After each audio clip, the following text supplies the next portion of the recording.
नमस्कार, मैं हूं दीपक और आप देख रहे हैं डीएसके टॉक्स। आइए बात करते हैं अजब आईपीएल की गजब कहानी की, जहां पर कि पंजाब की टीम जो कि शुरू में 7 मैच खेलती है, 7 के 7 जीत जाती है। हालांकि एक मैच जो था वहां पर बारिश आ जाती है। कहने का मतलब यह है कि शुरुआती 7 मैच जो पंजाब ने खेले थे उसमें एक भी हार उन्हें नहीं मिली थी, लेकिन उसके बाद ये टीम पहला मैच हारती है। उसके बाद से भाई साहब हार का जो सिलसिला है वो रुकने का नाम नहीं ले रहा है। और अब तो हालात ये हो चुके हैं कि वो दिल्ली की टीम, जिसे मैं तो दिल्ली के चोकर्स बोलता हूं, और क्यों बोलता हूं ये तो आपने खुद देख लिया था, क्योंकि दिल्ली की टीम पंजाब के सामने ही 260 रन मारती है लेकिन फिर भी हार जाती है। और उस मैच के बाद दिल्ली की टीम अगला मैच जब खेलती है तो भैया 100 रन भी नहीं बना पाती है, 75 पर ऑल आउट हो जाती है। और यही दिल्ली की टीम कल रात को पंजाब से भिड़ने वाली थी, जहां पर कि पहले तो ऐसा लगा था कि पंजाब जो है वो आराम से दिल्ली को पेल करके रख देगा। जिस अंदाज में प्रियांश आर्या और प्रभ सिमरन शुरुआत करते हैं और उसके बाद ये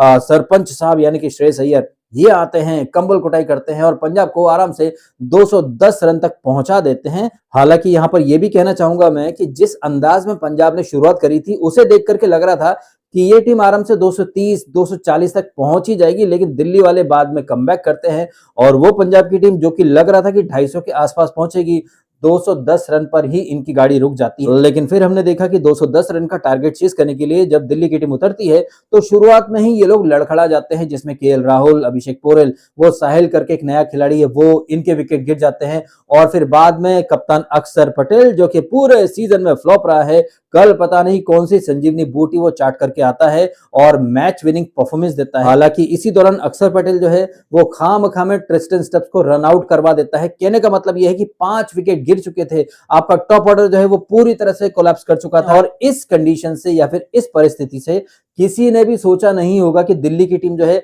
वो कमबैक कर लेगी, लेकिन नहीं, दिल्ली की टीम कमबैक करती है। कप्तान अक्षर पटेल जो है वो 50 मारता है और फिर आप देखते हैं किलर मिलर वो भी ताबड़तोड़ 50 मारता है। और इन दोनों खिलाड़ियों का भर भर के साथ देते हैं पंजाब के सारे बॉलर, जिसमें अर्शदीप सिंह हो, जिसमें वो क्या नाम इसका मार्को येंसन हो, या फिर हो ऑस्ट्रेलिया का left arm pace bowler Ben ड्वाशफ, जो कि अर्शदीप सिंह और मार्को येंसन की ही तरह लेफ्ट आर्म पेसर है। अब एक टीम में 3-3 लेफ्ट आर्म पेसर खेल रहे हैं, ये चीज ना मुझे थोड़ी सी हजम नहीं हो रही है, क्योंकि एक जैसा स्किल सेट है तीनों बॉलर्स का और एक ही जैसे स्किल सेट वाले ये जो बॉलर हैं ये एक साथ एक मैच में खेल रहे हैं और उस मैच में इत्तेफाकन किसी भी स्पिनर को बॉलिंग नहीं दी जाती है। ये तो ठीक है कि इंपैक्ट प्लेयर के तौर पर यश ठाकुर आता है, 2 विकेट लेता है, अर्शदीप सिंह जो है वो भी 2 विकेट लेता है, लेकिन क्या है ना कि अर्शदीप सिंह आजकल सॉफ्ट बॉल से कुछ प्रैक्टिस कर रहा है, इसलिए क्रिकेट की हार्ड बॉल जो है वो गुपच नहीं पाता है, स्टब्स का कैच वो छोड़ देता है। हालांकि ये जो कैच छोड़ा था अर्शदीप सिंह ने स्टब्स का,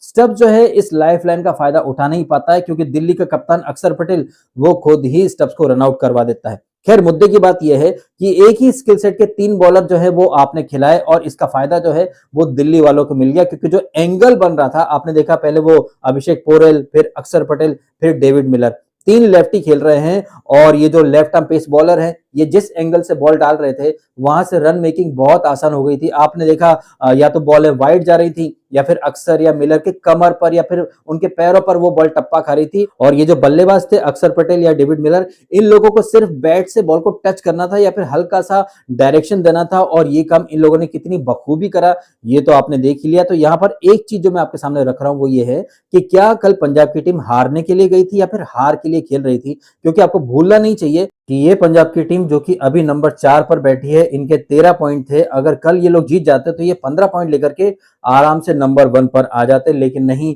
अब ये लोग कल का मैच हार गए हैं। अभी ये लोग नंबर 4 पर बैठे हैं 13 पॉइंट के साथ, वहीं इनके नीचे है सीएसके, उसके 12 पॉइंट है। अगर सीएसके अगला मैच जीती तो सीएसके आ जाएगी भाई साहब टॉप 4 में। तो कल का ये जो मैच पंजाब वाले हारे हैं ये कुछ और नहीं, वही आईपीएल की जो स्क्रिप्ट है जिसके बारे में मैंने पहले भी कहा है कि अगर अभी से पता चल गया कि टॉप 4 टीमें कौन सी हैं तो आगे के मैचेस में किसी का कोई इंटरेस्ट नहीं रहेगा और एंड मोमेंट तक कोई भी ये प्रेडिक्ट ना कर पाए कि भैया टॉप 4 में कौन सी टीम जाएगी, क्या ये जो टॉप 4 में चल रही है यही जाएंगी या कोई टीम नीचे से आकर के पलटवार करेगी। जैसे कि हमने देखा जीटी जो कि पहले नंबर 6-7 पर बैठी थी, अब वही टीम टॉप 4 में आ चुकी है। वहीं आरआर और पंजाब की टीम है जो कि आधा सीजन गुजरने तक टॉप 4 में आराम से चल रही थी, अब ये टीमें क्वालिफाई कर पाएंगी या नहीं कर पाएंगी इसके ऊपर भी बड़ा सा क्वेश्चन मार्क खड़ा हो चुका है। खैर जीटी से मुझे याद है कि जीटी जो है वो आज एसआरएच से भिड़ने वाली है और ये जो पिच है इस पिच के ऊपर एमआई और जीटी का मुकाबला हुआ था जिसमें एमआई का टॉप ऑर्डर बुरी तरह से कोलैप्स कर गया था। तो अगर आज रात के मैच में एसआरएच पहले बैटिंग करती है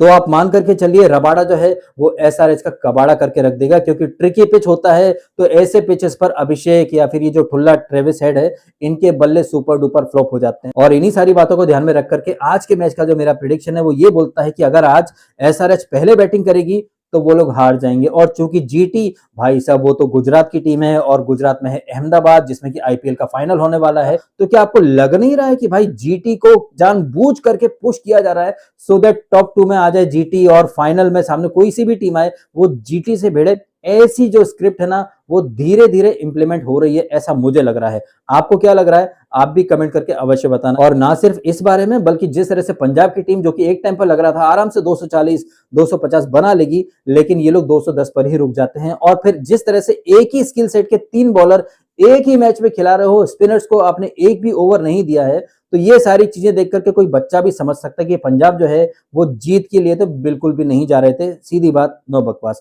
ये था मेरा ऑब्जर्वेशन, आपके ऑब्जर्वेशन क्या है आप भी कमेंट करके अवश्य बताइएगा। फिलहाल आपने समय निकाला, वीडियो देखा, आपका बहुत बहुत धन्यवाद। Thank you so much.